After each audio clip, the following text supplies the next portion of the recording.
अस्सलाम वालेकुम। मैं हूं फैसल तारिड़।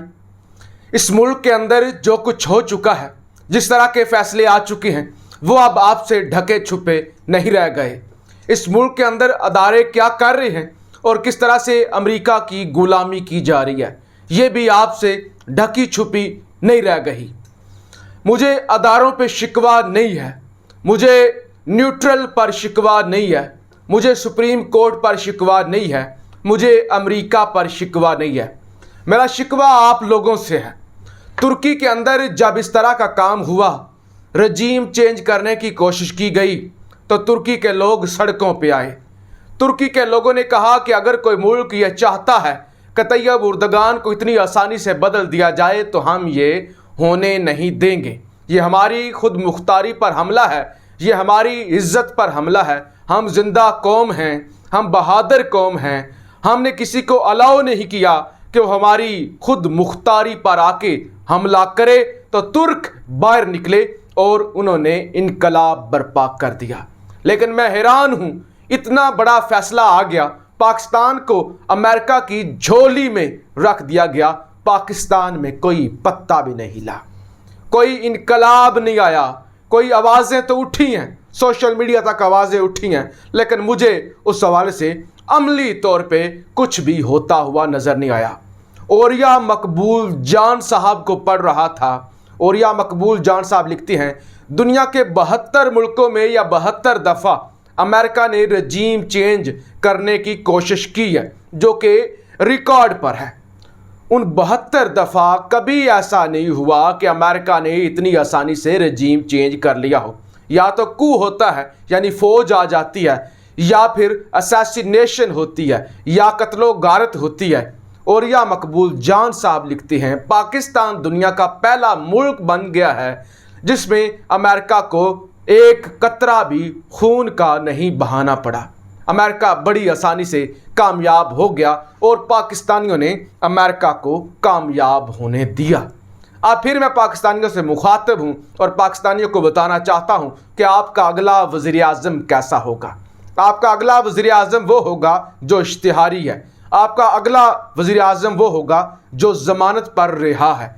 आपका अगला वज़ीर आज़म वो होगा जिसने अपने भाई की ज़मानत दी थी कि मेरा भाई 4 हफ्तों के अंदर अंदर वापस आ जाएगा बरतानिया से इलाज करवा के, क्योंकि वो मरने वाला है। और वो आज तक नहीं आया और अदालतों ने नहीं पूछा कि मियाँ साहब आपने ज़मानत दी थी, आपका भाई नहीं आया, उसका क्या बना। आपका अगला वज़ीर आज़म वो होगा, अभी कप्तान क्या करने वाला है वो मैं आपको बताता हूँ, लेकिन आपका अगला वज़ीर आज़म वो होने जा रहा है जो किसी भी अदालत में नहीं गया। उसकी कमर के अंदर दर्द होती है और वो अदालतों से गायब हो जाता है।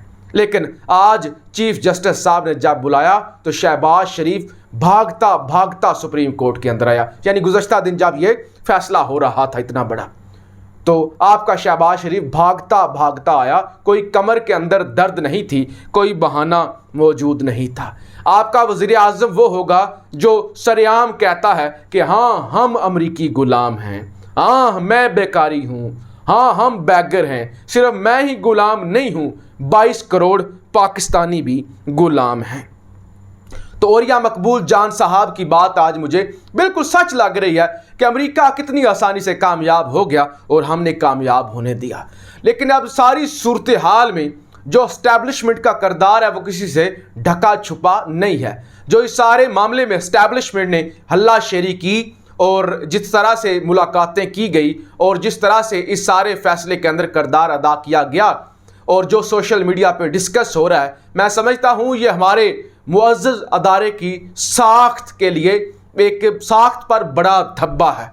लोग सोशल मीडिया पे सवाल उठा रहे हैं कि हर मुल्क की एक फ़ौज होती है, लेकिन हमारे मुल्क के अंदर फ़ौज का एक मुल्क है जहाँ पे वो तजर्बा करते हैं, जहाँ पे वो हर 2 से 3 सालों के बाद कोई नया तजर्बा करते हैं, जो उनको गालियां देते हैं, जो डाल लीक्स करवाते हैं, जो सरेआम नंगा करते हैं, जो सरेआम कहते हैं कि बाजवा साहब आपसे हिसाब लिया जाएगा, बाजवा साहब आप हैं तबाही के ज़िम्मेदार। उनको दोबारा वो मौका दे रहे हैं और उनके लिए रास्ता हमवार कर रहे हैं। और तो और अहमद नूरानी, जो कि एंटी एस्टैब्लिशमेंट और प्रो नू लीग और सारे मामलात में समझे जाते हैं, वो भी ये कहते हैं कि फैसला जो भी आया है इसको आप हक सच की जीत मत समझे, ये फौज का फैसला था जो फौज ने करवाया। यानी ये सोशल मीडिया पे जब इतना ओपनली डिस्कस होना शुरू हो गया है तो ये एस्टैब्लिशमेंट और पाकिस्तान के मुअज़्ज़ज़ अदारे,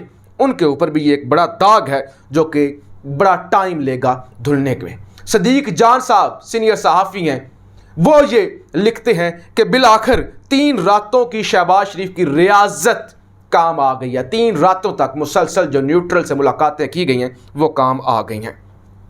सदीक जान साहब और लिखते हैं, वो ये कहते हैं कि आज अगर अमेरिका कामयाब ना होता तो हमारा अमेरिका से यकीन उठ जाना था, हमारा एतबार उठ जाना था। ये कैसी सुपर पावर है, कैसी सुपर पावर है जो इतनी आसानी से नाकाम हो गई।